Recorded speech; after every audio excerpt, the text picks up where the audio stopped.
सूरज चव्हाण आणि अंजली दमानिया यांच्यामध्ये जुंपली. तुमची फॉरेन ट्रिप कशी मॅनेज होते त्यावर बोलू. सूरज चव्हाणांची टीका तर तुमची बुद्धिमत्ता कळली, दमानियांचा पलटवार. अंजली दमानिया सांगतील त्या ठिकाणी आणि चॅनलवर त्यांच्या उत्पन्न स्रोतावर चर्चा करायला तयार.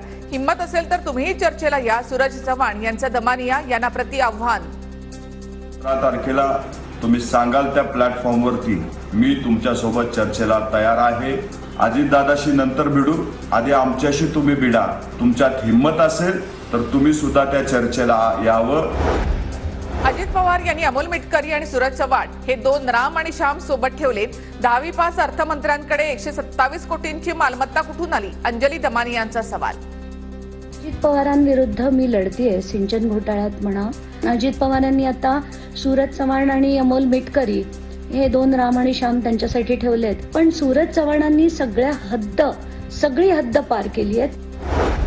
राज ठाकरेंच्या विदर्भ दौऱ्याआधी मनसे आक्रमक. विदर्भ दौऱ्यामध्ये ताफा अडवल्यास तिथे चोप देणार, मनसैनिकांचा इशारा.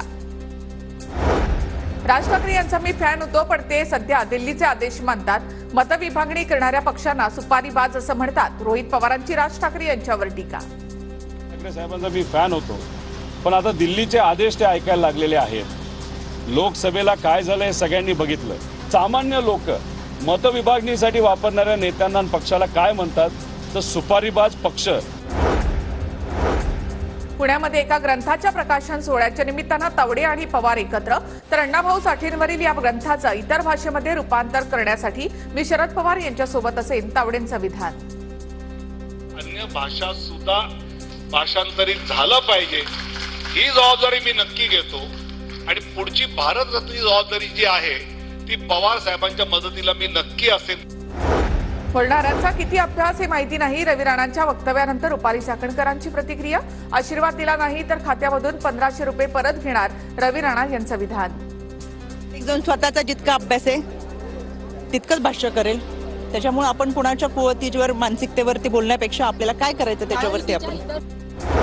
महायुतीचे जागा वाटप जवळपास निश्चित. 20 ऑगस्टला तीनही पक्षांचे प्रमुख फॉर्म्युल्याची अधिकृत घोषणा करण्याची शक्यता.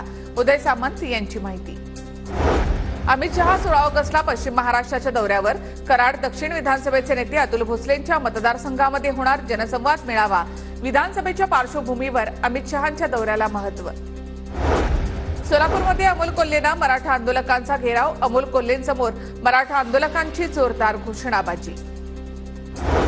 हिंगोलीच्या कावड यात्रेमध्ये मुख्यमंत्री शिंदेंची हजेरी. संतोष बांगर यांच्या नेतृत्वामध्ये कावड यात्रेचं आयोजन. कळमनुरी शहरामधील चिंचाळेश्वर ते हिंगोलीमधील अमृतधारा मंदिरापर्यंत कावड यात्रा. कावड यात्रेमध्ये मोठ्या संख्येनं भाविकांचा सहभाग. नाशिकमध्ये पेसा पदभरतीसाठी आदिवासी बांधव आक्रमक. जिल्हाधिकारी कार्यालयासमोर आंदोलकांचा रास्ता रोको. आंदोलनस्थळी पोलिसांचा बंदोबस्त तैनात. भारती पवार आणि आमदार हिरामण खोसकर यांच्या विरोधात आदिवासी समाजाचे विद्यार्थी आक्रमक. पेसा कायद्याअंतर्गत पदभरती करण्याची आंदोलकांची मागणी. संतप्त आंदोलकांकडून भारती पवार चले जावच्या घोषणा. भारती पवार यांच्यानंतर देवळालीच्या आमदार सरोज अहिरे यांच्यासमोर आंदोलकांचा गोंधळ. 1 तारखेपासून पेसा पद भरती करण्याची मागणी. संजय राऊत तमाशावाला. कधी मातोश्रीवर तर कधी सिल्वर ओकवर नाचतो. नितेश राणेंची राऊतांवर खोचक टीका. भाजपचे प्रशांत परिचारक शरद पवार गटामध्ये प्रवेश करण्याची शक्यता. प्रशांत परिचारक यांच्या निकटवर्तीय कार्यकर्त्यांनी पवारांची भेट घेतली.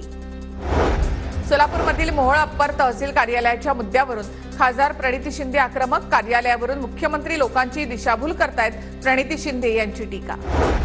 नेत्यांच्या गाड्यांवर सुपाऱ्या, नारळ, दगड फेकणं योग्य नाही. उद्धव ठाकरेंच्या ताफ्यावरील हल्ल्यावर जयंत पाटलांची प्रतिक्रिया.